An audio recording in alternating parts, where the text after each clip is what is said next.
as we examine human change and social movements through the eyes of generation. Tonight's guests, we have Mr. Franklin and Ms. Tony, and I'm Wesley. First question, I'd like to begin with you, Franklin. How have social movements impacted the American society through your eyes?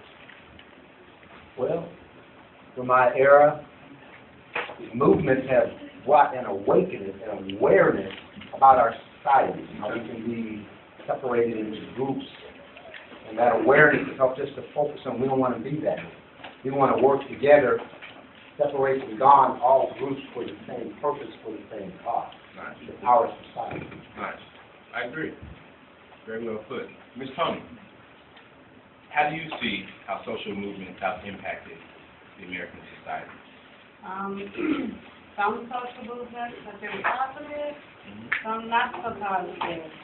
Like, from my era, that was, I remember burning the bra, going to the staff stop, or, getting high, and, that wasn't a good thing. That was not a good thing, not for society, because now we got all the drug addicts. Right.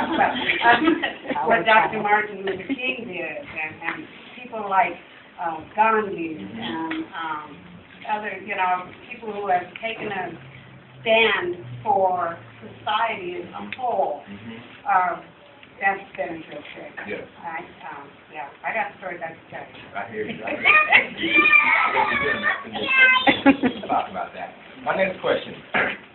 So, how do you feel, or what do you feel was the role of your generation in Dr. Martin Luther King's stand? What was the role of your generation in Dr. Martin Luther King's stand?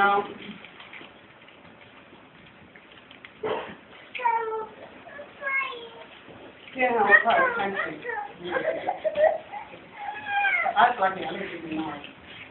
But people that lived in the South, they were some of the people that were pretty excited.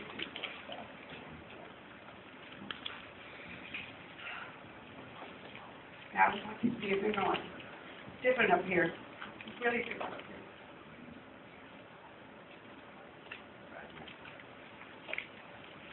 Emotional. Mr. Franklin, what role did your generation play in Dr. Martin Luther King's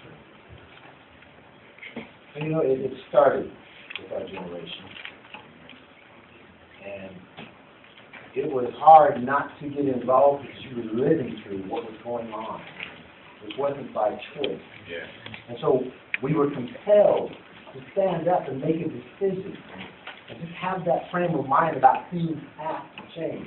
And if we don't do it, who's going to do it? What's our future going to be like?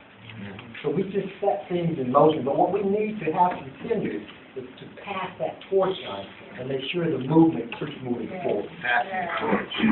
That's interesting that you say passing the torch, Franklin, because as I walked in here, began the interview, I was standing, I was walking. You guys are sitting. And I find that as a metaphor to social movements, to the world, to different societies, different nations. Because you guys are history. You're the generation that lived through it. You laid the foundation down. You created it for us. And then once you did your good deeds, you did your job, you came and had a seat. And then you look to me, younger generations, to continue to stand, to continue to walk, to carry it on. And then once I do what I'm supposed to do as a part of the younger generation, I come have a seat with you guys. And then I look for the younger generation to keep walking, standing, and carrying the torch. So it's very well put. I would like to thank you, Ms. Tony. I'd like to thank you, Mr. Franklin, for this wonderful evening, this interview, taking the time out to meet with me. You guys have a wonderful night, and God bless.